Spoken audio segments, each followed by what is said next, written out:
بسم الله الرحمن الرحيم. الحمد لله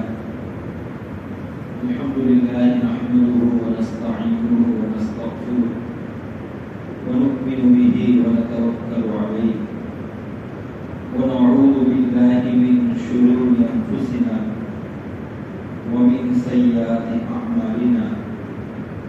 من يهده الله فلا مضل له ومن يضلله فلا هادي له. ونشهد أن لا إله إلا الله وحده لا شريك له. ونشهد أن سيدنا ومولانا وحبيبنا محمدا عبده ورسوله صلى الله تعالى عليه وعلى آله وأصحابه وأتباعه وأزواجه وذرياته وأهل بيته أجمعين وبارك وسلم تسليما كثيرا كثيرا. أما بعد، فقد قال تعالى: زين للناس حب الشهوات من النساء والبنين والقناطير المقنطرة من الذهب والفضة والخيل المسومة والأنعام والحرث، ذلك متاع الحياة الدنيا والله عنده حسن المآب. صدق الله العظيم. محترم حضرات، عزیز نوجوانوں، بزرگوں اور دوستوں، اللہ کے نبی صلی اللہ علیہ وسلم کی بعثت، آپ کی نبوت و رسالت، یہ خود قیامت کی علامتوں میں سے ایک علامت ہے. قیامت قریب آ چکی ہے. اس کی سب سے بڑی علامت آپ صلی اللہ علیہ وسلم کی نبوت و رسالت ہے. آپ صلی اللہ علیہ وسلم نے فرمایا: بعثت انا والساعۃ کہاتین. آپ نے اپنی انگلیوں کا اشارہ فرمایا اور اشارہ کر کے ارشاد فرمایا کہ میری بعثت اور قیامت دونوں کی طرح نزدیک ہے. کس طرح نزدیک ہے؟ جیسے یہ دو انگلیاں آپس میں کتنے قریب ہیں. اب ظاہر بات ہے کہ تمام انبیاء اور رسول دنیا سے تشریف لے جا چکے. ان کا زمانہ، ان کی قوموں کے حالات سب کچھ ختم ہو چکا. آخری نبی منصر شہود پر اور عالم میں آنے باقی تھے، وہ اللہ نے مبعوث فرما دیے. اب آپ صلی اللہ علیہ وسلم خاتم النبیین ہیں، آخری نبی ہے، آخری رسول ہے. اب آپ کے بعد کوئی نبی آنے والا نہیں ہے، بس اب قیامت ہی آنے والی ہے. تو اللہ کے نبی صلی اللہ علیہ وسلم کی بعثت وہی اس بات کی طرف اشارہ کر رہی ہے کہ اب دنیا اپنے اختتام کو پہنچ رہی ہے. دنیا اپنے آخری مرحلے کو پہنچ چکی ہے. دنیا پہلے بچپن میں تھی، پھر جوانی اور پھر کہولت کا زمانہ آیا. اب یہ بالکل آخری وقت ہے. اور آپ دیکھتے ہوں گے کہ جب انسان بوڑھا ہوتا ہے اور اس کی عمر زیادہ ہو جاتی ہے تو اس کا پورا نظام درہم برہم ہو جاتا ہے. کھانے پینے کا نظام، سونے کا نظام، ہاضمے کا نظام، تمام نظام تقریباً چوپٹ سا ہو جاتا ہے. کبھی کیا اور بدن کے اندر راشا لرزہ طاری ہوتا ہے. ابھی کائنات بھی بالکل آخری مرحلے پر ہے، آخری پڑاؤ پر ہے. اس لیے آپ دیکھتے ہیں کہ اس پر لرزہ اور راشا طاری ہے. کہیں ادھر بھوچال، کہیں ادھر زلزلہ. پھر نظام میں آپ دیکھیں کہ پہلے موسموں کے اندر اس طرح عدم توازن اور اس طرح کی نامناسبت نہیں ہوا کرتی تھی. لیکن اب آپ نظام کو دیکھو تو عجیب ہے. ابھی ٹھنڈی کا موسم چل رہا ہے کہ اچانک برسات ہو جائے گی، اچانک پھر گرمی ہو جائے گی. یہ موسموں کی تبدیلی، پورا نظام کا درہم برہم ہونا، یعنی کائنات جب آئے گی تو بہت بڑا بھونچال لے کر آئے گی. پورا نظام تہو بالا ہو کے رہ جائے گا. لیکن اس کے آنے سے پہلے چھوٹی چھوٹی نشانیوں کا بھی تو ظہور ہوگا. اس میں سے ایک بڑی نشانی یہ بھی ہے کہ لوگوں کے مزاج پر مادیت غالب آ جائے گی. مادیت، میٹیریلزم. دنیا کی نگاہوں میں صرف مال، دنیا، روپیہ، پیسہ، سونا چاندی، بنگلہ، بس جہاں دیکھو یہی بات، وہ دیکھو کامیاب ہو گیا، فلاں نے یہ ڈگری حاصل کر لی، فلاں نے اتنا روپیہ کما لیا، فلاں نے اتنی بینک میں اتنا پیسہ جمع کر لیا، فلاں نے اتنی کمپنیاں بنا لی، فلاں نے ایسا عالی شان گھر بنایا، اور اپنے گاؤں کے اندر فلاں نے کیسے نئی ماڈل کی گاڑی اٹھا کے لایا۔ جہاں دیکھو یہی تذکرے، یہی تبصرے۔ ارے کہیں میت میں جا رہے ہیں، میت میں ہیں اور ابھی نماز جنازہ پڑھ رہے ہیں، قبر میں جو ہے اتارنا ہے، تدفین کا وقت ہے، وہاں بھی جو باتیں ہوتی وہ بھی دنیا کی، بھائی کیسا چل رہا ہے دھندا، کیسا چل رہا ہے، تمہارے گاؤں کا کیا حال ہے، کیسی دنیا رچی بسی ہوئی ہے لوگوں کے دماغ میں۔ آج ہم لوگوں کی ذمہ داری کیا ہے؟ زُيِّنَ لِلنَّاسِ حُبُّ الشَّهَوَاتِ، تو پھر قیامت، یعنی اس سے پہلے بھی لوگوں کی نظروں میں دنیا تھی، اس سے پہلے بھی لوگوں کی نظروں میں دنیا کی ویلیو تھی، لیکن اس قدر جیسا ابھی ہے ایسا نہیں ہے۔ اللہ جل شانہ نے اس نظام میں کافروں کو، غیروں کو اور غلط کام کرنے والوں کو بھی چھوٹ کے رکھی ہے۔ بل ملا جاتے ہیں قرآن کریم میں، خود انبیاء کے واقعات کو پڑھو تو وَحَسِبْتُمْ أَن تَدْخُلُوا الْجَنَّةَ وَلَمَّا يَأْتِكُم مَّثَلُ الَّذِينَ خَلَوْا مِن قَبْلِكُم مَّسَّتْهُمُ الْبَأْسَاءُ وَالضَّرَّاءُ وَزُلْزِلُوا حَتَّىٰ يَقُولَ الرَّسُولُ، کیا تم یہ چاہتے ہو کہ تم جنت میں داخل ہو جاؤ گے؟ وَلَمَّا يَأْتِكُم مَّثَلُ الَّذِينَ خَلَوْا مِن قَبْلِكُم، جبکہ تم پر ابھی وہ حالات بھی نہیں آئے جو حالات اگلے نبیوں کی قوموں پر آئے تھے، ابھی تو وہ حالات بھی نہیں آئے، اور تم لوگ ابھی سے یہ تمنا کرو کہ جنت میں داخل ہو جائیں۔ تم حسبتم ان تدخلوا الجنہ ولما یأتکم مثل الذین خلوا من قبلکم مستهم البأساء والضراء، ان کو طرح طرح کی تکلیفوں سے، مصیبتوں سے ان کو جو ہے آزمایا گیا۔ کیسی آزمائش ہے؟ قید و بند میں اور جو جیلوں کے سلاخوں میں ڈالا گیا، ان کے اوپر جو ہے کون سا ظلم اور ستم تھا جو پر روا نہیں رکھا گیا، آخری درجے کے ظلم، مستهم البأساء والضراء، صبح شام ظلم ہی ظلم، حتی یقول الرسول وزلزلوا، اور ان کو ہرا دیا گیا، یعنی ایمان کی آخری درجے کی آزمائش، حتی یقول الرسول، یہاں تک کہ رسول بھی چیخ پڑتے تھے متی نصر اللہ، متی نصر اللہ، اللہ کتنا ظلم ہو رہا ہے، اور تیرے یہ باغی، تیرے یہ سرکش بندے اہل ایمان کو کتنا ستا رہے ہیں، یہ اہل ایمان اپنے ایمان پر کیسے بچ پائیں گے؟ یعنی نبی کو یہ ٹینشن، یہ تکلیف، یہ احساس پیدا ہوتا تھا کہ یہ کافر لوگ اس طرح دمدماتے پھریں گے، اس طرح ظلم و ستم روا رکھیں گے، تو اہل ایمان اپنے ایمان پر کیسے قائم رہیں گے؟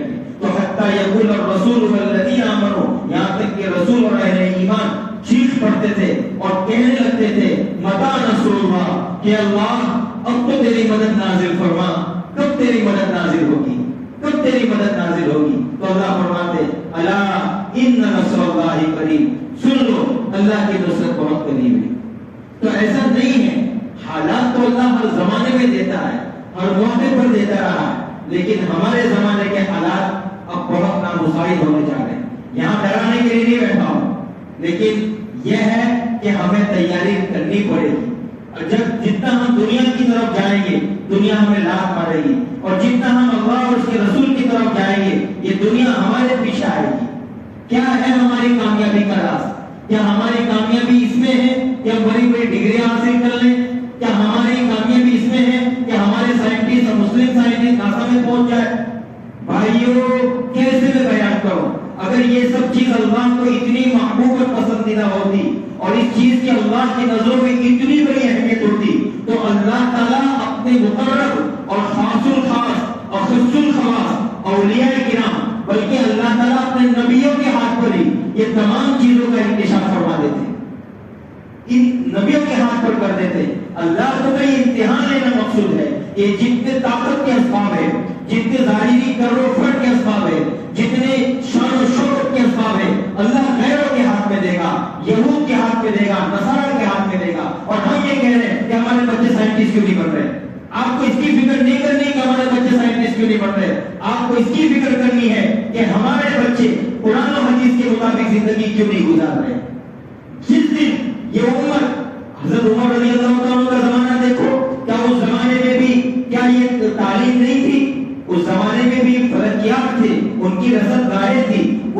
اور خرمے لگا کر آسمان تک پہنچنا چاہتے تھے، ان کی رسد گاہیں تھی. ہمیں کوئی ایک روایت بتا دو کہ خلفاء راشدین نے اپنے بندے وہاں پر بھیجے ہو کہ ہمیں یہ سیکھنا ہے. خلفاء راشدین نے سائنٹسٹ بننے کی بجائے انہوں نے دنیا کے حاکم بن کر دکھایا، اور تمام سائنٹسٹ کو، تمام دنیا کے نظام کو اسلام کے نظام کے تحت لا کر دکھایا. آپ کو میری بات سمجھ میں آ رہی؟ ایک چھوٹی سی مثال دو. اڈانی صاحب ہیں، امبانی صاحب ہیں، ان کے ہاتھ کے نیچے کتنے بڑے بڑے دماغ، بریلر، زبردست دماغ کے لوگ کام کر رہے ہیں کہ نہیں کر رہے ہیں؟ بڑے بڑے انجینئر، بڑے بڑے دماغ والے ان کے ہاتھ کے نیچے کام کر رہے ہیں. بتاؤ کس کی ویلیو دنیا میں زیادہ ہے؟ بتائیے نا. وہ جو دماغ جو وہ کام کر رہے ہیں ان کی ویلیو زیادہ، ان کا نام بھی آپ سنتے ہیں؟ یا کس کی ویلیو ہے؟ کس کی ویلیو؟ اڈانی صاحب کی، امبانی صاحب کی ویلیو ہے. ان کے تو کوئی ویلیو ہے نہیں، کیونکہ تو پگار لے رہے ہیں، تنخواہ لے رہے ہیں. تو اللہ اور اس کے رسول آپ سے یہی چاہ رہے ہیں کہ آپ دنیا کے حاکم بن جاؤ، آپ دنیا کے حکمراں بن جاؤ، آپ اللہ کے، اس کے رسول کے غلام بن جاؤ، پوری دنیا آپ کے غلام بن جائے. لیکن ہم ہی کو غلام بننا پسند ہو تو پھر اللہ کا نظام ہے کہ بنو غلام. اللہ نے پھر ہمیں یہود کے حوالے کر دیا، نصرانی کے حوالے کر دیا، اور ہم صبح شام سے وہ دیکھو اس نے یہ کیا، یہ دیکھو اس نے وہ کیا، یہ دیکھو اس نے یہ کیا. ارے بھائی ہمارا اور آپ کا کام یہ ہے کہ دنیا کے اندر سے ظلم کا خاتمہ ہو. آج اس دنیا کے اندر سب سے زیادہ ظلم اگر کوئی کر رہا ہے تو وہی لوگ کر رہے ہیں جن کے ہاتھ میں سائنس ہے، جن کے ہاتھ میں ٹیکنالوجی ہے. اگر آپ پورے نظام کو اللہ اور اس کے رسول کے تحت لانا چاہتے ہو تو کوئی چیز مشکل نہیں. لیکن بات یہی ہے کہ ہم غلام، ہم اللہ اور اس کے رسول کے غلام بنیں گے، پوری دنیا ہمارے غلام بنے گی. اور اگر ہم اس کی طرف دوڑیں گے تو ہم یہود و نصارہ کے غلام بنیں گے، اور وہ ہمارے آقا بنے رہیں گے، ہم پر ظلم کرتے رہیں گے. سیدھا سا حساب ہے، سیدھا حساب ہے. کسی کو نہ سمجھ میں آئے نہ سمجھے. بار بار ایک بات کہتے ہیں کہ علم کی شریعت نے کوئی تفریق نہیں کی. بالکل شریعت نے کوئی تفریق نہیں کی. آپ دنیا کمانے کے لیے جو علم حاصل کریں وہ بھی علم ہے، اور آپ دین کے لیے جو علم حاصل کریں وہ بھی علم ہے. لیکن پھر بھی دینی علم کو تمام علوم پر فوقیت اور برتری حاصل ہے تو ہے. آپ کیا کر سکتے ہیں؟ ہے اس کو برتری حاصل ہے. اللہ اور اس کے رسول کے غلام بن جائے تو قرآن کی آیت میں سناؤ، زُيِّنَ لِلنَّاسِ حُبُّ الشَّهَوَاتِ مِنَ النِّسَاءِ وَالْبَنِينَ کہ لوگوں کی نظروں میں زیب و زینت اور خوبصورتی کا احساس کس چیز سے پیدا ہوتا ہے؟ شہوتوں کی محبت، کہ یہ میرے اتنے بچے ہیں، بیویوں کی محبت، اور والنساء والبنین اور بچوں کی محبت، والقناطیر المقنطرة من الذهب والفضة اور سونا چاندی کے ڈھیر. یعنی یہی سب چیزوں کی خوبصورتی کا احساس نظروں میں بیٹھ چکا ہے. صحابہ کے بارے میں کیا کر وَزَيَّنَهُ فِي قُلُوبِكُمْ حَبَّبَ إِلَيْكُمُ الْإِيمَانَ کہ اللہ نے صحابہ کے دلوں میں ایمان کی محبت داخل کر دی. صحابہ کی تعریف قرآن کیا کر رہا ہے کہ اللہ نے صحابہ کے قلوب میں ایمان کی محبت داخل کر دی. یہاں پر اکتفا نہیں کیا، وَزَيَّنَهُ فِي قُلُوبِكُمْ اور ان کی نظروں میں ایمان کی خوبصورتی کا احساس بٹھا دیا. کیا مطلب؟ آج ہمیں ایمان سے تو محبت ہے، لیکن ایمان کے تقاضوں پر جب عمل کرنے کا وقت آتا ہے تب ہم شرمندہ ہوتے ہیں کہ لوگ ہمارے بارے میں کیا سوچیں گے. تو ایمان کی خوبصورتی کا احساس، یعنی ایمان ہی ان کی نظروں میں خوبصورت ہو، یہ احساس صحابہ کو اللہ نے نصیب کیا تھا. اس لیے آپ دیکھیں کہ حضرت حذیفہ بن الیمان رضی اللہ تعالیٰ عنہ جب وہاں رومیوں کے دربار میں شاہی دسترخوان پر سب بیٹھے ہوئے ہیں، کھانا چل رہا ہے، ان کے ہاتھ سے لقمہ گر گیا تو بازو، اور انہوں نے یہ چاہا کہ اللہ کے نبی کے سنت کے مطابق اس لقمے کو اٹھائے، صاف کر کر کھانا چاہا تو بازو میں ایک کمزور مسلمان ہے. تو صحابہ کا دور تھا، خلفاء راشدین کا دور تھا، تو وہ صحابی نہیں تھا، وہ تو تابعی تھا، وہ کوئی کمزور کمزور بھی نہیں، ایک مومن تھا. اس نے ان کو ذرا کونے لگائی کہ لوگ کیا سوچیں گے. وہ یہ کہیں گے کہ عرب کے لوگ بھوکے پیاسے ہوتے ہیں، ایک لقمہ بھی گر گیا تو اس کو بھی صاف کر کے کھا رہے تو لوگ ہم کو بھوکا اور پیاسا محسوس کریں گے، لوگ ہم پر ہنسیں گے. لوگ کیا کریں گے؟ ہم پہ ہنسیں گے. تو ایمان کی خوبصورتی کا احساس دیکھیں کہ ان کے بڑے بڑے خوبصورت جو ہے محلہ اور ان کے سونا چاندی ان کے زر پر جو پورا نظام ان کی نظروں کو مخیر نہ کر سکا، ان کی نظر کو خیرہ نہ کر سکا، اور ان کی آنکھوں کو چکا چوند نہ کر سکا، ان کے دماغ کو مرعوب نہ کر سکا، بلکہ انہوں نے فوراً کہا آج ان کو سنت حبیبی لہٰذا الحرماء، کہ کیا میں اپنے پیارے محبوب رسول اللہ صلی اللہ علیہ وسلم کے سنت ان احمقوں اور بیوقوفوں کی وجہ سے چھوڑ دوں؟ اگر آج ہم یہ کہہ دیں کہ یہ چاند پر پہنچنے والے، سورج پر پہنچنے والے، دنیا پر ظلم و ستم کرنے والے یہ ظالم لوگ بیوقوف اور احمق ہوں گے، تو کہیں گے کہ مولوی کچھ عقل وقل ہے نہیں۔ یہ احساس ہونا چاہیے کہ اللہ اور اس کے رسول کے طریقے میں اللہ نے کامیابی رکھی ہے تو رکھی ہے، دنیا کو نہ سمجھ میں آئے نہ سمجھ میں آئے، مجھے سمجھ میں آ رہا ہے، ہمیں یہ چیز خوبصورت لگ رہی، تو ایمان کے تقاضوں کی خوبصورتی کا احساس یہ دل میں پیدا ہونا چاہیے۔ اور دنیا داروں کی نظروں میں کس کی خوبصورتی ہوتی ہے؟ روپیہ، پیسہ، سونا، چاندی، بنگلہ، کار۔ تو زین للناس حب الشہوات من النساء والبنین والقناطر المقنطرة من الذهب والفضة والخیل المسومة، اور نشانزد گھوڑے، تو اس زمانے میں گھوڑے تھے، اونٹ تھے، ہمارے زمانے میں کار، گاڑیاں، سواریاں، والخیل المسومة والانعام والحرث، اور کھیتی اور لہلاتی فصلیں، جانور اور جو ہے مال و دولت۔ تو یہ انسان کی نظروں میں اس کی خوبصورتی کا احساس بٹھا دیا گیا، یہ قرآن کے الفاظ ہیں۔ ذالک متاع الحیات الدنیا، یہ دنیا میں کچھ وقت برتنے کا سامان ہے۔ واللہ عندہ حسن المآب، لیکن یہ تمہارے لیے سب کچھ نہیں ہے، تمہارے لیے جو حقیقت ہے وہ آخرت ہے۔ دیکھو قرآن نے سب کا تذکرہ کیا، پھر کیا کہا؟ واللہ عندہ حسن المآب۔ دیکھو فلاں کا لڑکا جاب پہ لگ گیا، 1 لاکھ کی جاب ہے، فلاں کا لڑکا ڈگری حاصل کر کے، یہی تو ہم صبح شام بات کر رہے ہیں نا۔ تو واللہ عندہ حسن المآب، یہ کوئی دکھانے کی بات ہے؟ ارے فلاں کا لڑکا ماشاءاللہ اپنے ماں باپ کا فرما بردار ہے، فلاں کا لڑکا 5 وقت کا نمازی ہے، فلاں کے لڑکے کی زبان سے آج تک ہم نے چھوٹ نہیں سنا، فلاں کا لڑکا ماشاءاللہ اس کی نظر ہمیشہ جھکی رہتی ہے، پاک نظر بچہ ہے۔ کبھی ایسے بھی جو تذکرے کرتے، ہم دیکھتے ہیں کہ کوئی دیندار بچہ ہو لیکن وہ غریب بچہ ہو، اس کے نکاح میں اتنی تکلیفیں پیش آتی کہ نہ پوچھو بات۔ تو قرآن نے کہا واللہ عندہ حسن المآب، آخرت میں اللہ نے کیا تیار رکھا اس پر نظر رکھو، اس کے مان کا اللہ قل اونبئکم بخیر من ذالکم، ان لوگوں میں تمہیں نہ بتاؤں کہ اس سے بہتر چیز کیا ہے؟ قل اونبئکم بخیر من ذالکم للذین اتقوا عند ربہم جنات تجری من تحتها الانہار خالدین فیہا وازواج مطہرات ورضوان من اللہ، اللہ کی خوشنودی، جنت کی نہریں، جنت کے باغات اور جنت کا پورا منظر، یہ تمہارا انتظار کر رہا ہے۔ تم کہاں دنیا میں رچ بس جا رہے ہو؟ وہ سائنٹسٹ بن گیا، اس نے یہ ڈگری حاصل کر لی، اس نے یہ کر لیا، ارے اللہ کو یہی منظور ہے۔ ان کا دادا جو آئے گا نا وہ دجال ہوگا، اور دجال ان سے بڑا اے آئی وہ سب کچھ لے کر آئے گا۔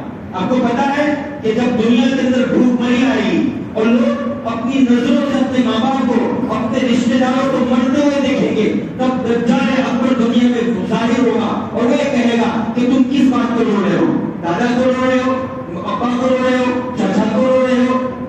چلو کوئی بات نہیں، میں ان کو زندہ کرتا ہوں، ابھی میں ان کو زندہ کرتا ہوں۔ اور پھر وہ اپنے شیطانی لشکر کو کہے گا تو وہ اس کی ان لوگوں کی شکلوں میں ظاہر ہوں گے، ان لوگوں کی شکلوں میں ظاہر ہوں گے، ان لوگوں کو لگے گا دیکھو میرا دادا بھی آ گیا، میرا ابا بھی آ گیا۔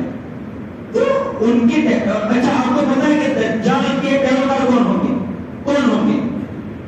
یہی سائنس ٹیکنالوجی والے ہوں گے، یہی ہوں گے سب۔ آپ کا اور ہمارا کام یہ ہے کہ اس سائنس اور ٹیکنالوجی کو اگر قبضے میں لانا ہے تو ایک ہی نظام ہے کہ آپ کے ہاتھ میں کائنات کا نظام ہو۔ میں نے پہلے بھی مثال دی، میں ہمیشہ مثال دیتا ہوں کہ دیکھو اڈانی صاحب ہے، امبانی صاحب ہے، ان کے پاس بڑے بڑے دماغ ہیں، وہ اپنے روپیوں اور پیسے کے ذریعے کہتے ہیں کہ اے سی بنا دو، اے سی کی کمپنی لگ جاتی ہے، وہ کہتے ہیں کہ ہمیں گاڑی بنانا ہے تو گاڑی کی کمپنی لگ جاتی ہے۔ تو آپ کے ہاتھ میں جب اللہ اور اس کے رسول کی غلامی کرو گے تو اللہ آپ کے ہاتھ میں کائنات کا نظام دے گا، پھر آپ سائنس اور ٹیکنالوجی کو اپنے ہاتھ سے استعمال کرو۔ لیکن ہم ہی کو چھوڑ لگانے کا شوق ہو، ہم ہی کو پوچھا لگانے کا شوق ہو، تو پھر اللہ نے ہم کو انہیں کے حوالے کر دیا۔ آج بھی محمد رسول اللہ کی غلامی پر آپ آ جاؤ، یہی ظاہر آپ کو لگتا ہے کہ یہ قرآن کریم کے اندر کیا ہے، یہ علماء کیا ہے، اصل یہی ہے نا، کچھ نہیں ان کے پاس، کچھ نہیں. تو یہی تو احساس ہے جس نے ان کو ختم کر دیا. یہ بیضا لیے ہوئے ہیں اپنی آستینوں میں، یہ ان کے ہاتھوں میں ہی پوری دنیا کا چمتکار ہے. علامہ اقبال نے کہا تھا یہ بیضا لیے ہوئے ہیں اپنی آستینوں میں، ان کی آستینوں کے اندر یہ بیضا، یعنی موسیٰ علیہ السلام جب ہاتھ ایسا کرتے تھے تو ہاتھ روشن ہو جاتا تھا. ان کے ہاتھوں میں اللہ نے دنیا کا کرشمہ رکھا ہے. لیکن ہم نے اور آپ نے اپنے بزرگوں کو، اپنے علماء کو حقیر نظروں سے دیکھا، ذلیل نظروں سے دیکھا. اس کے بدلے میں اللہ نے ہم کو ذلیل کیا اور پوری کائنات کے لوگ ہم کو ذلیل نظروں سے دیکھ رہے ہیں. ایک مرتبہ آپ یہ طے کرو کہ ہمیں اپنے دین داروں کو کبھی بھی حقیر نظروں سے نہیں دیکھنا ہے. میں گارنٹی کے ساتھ کہتا ہوں اللہ کبھی بھی آپ کو دنیا کے کسی آدمی کے آگے ذلت کے احساس سے محفوظ کر دے گا. اب کیوں ذلیل ہو رہے ہیں؟ خیر بات تو بہت ہے، صرف اتنی بات کہہ رہا ہوں کہ یہ کائنات آخری مرحلے پر چل رہی ہے.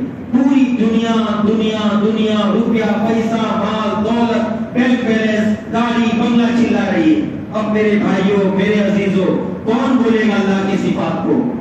کون بولے گا ایمان کی باتوں کو؟ کون بولے گا آخرت کو؟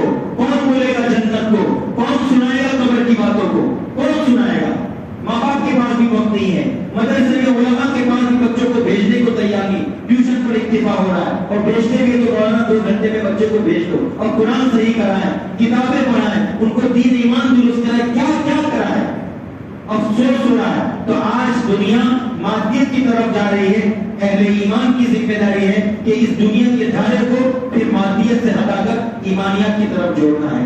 آخرت کی باتیں کرنا ہے، جنت کی باتیں کرنا ہے، جہنم کی باتیں کرنا ہے، تاکہ مادیت کا پریشر کم ہو اور ہم ایک سچے پکے اچھے محمد رسول اللہ صلی اللہ علیہ وسلم کے غلام بن سکے. اور حضرت مولانا قاری صدیق مانوی رحمۃ اللہ علیہ کا شعر ہے، حشر میں پہنچا جو ساقی، جب قیامت کے دن ہم بھی اللہ کے روبرو پیش ہو تو ہم بھی کہہ سکے حشر میں پہنچا جو ساقی، فرشتے سب پکار اٹھے محمد کے غلاموں کے غلاموں کا غلام ہے.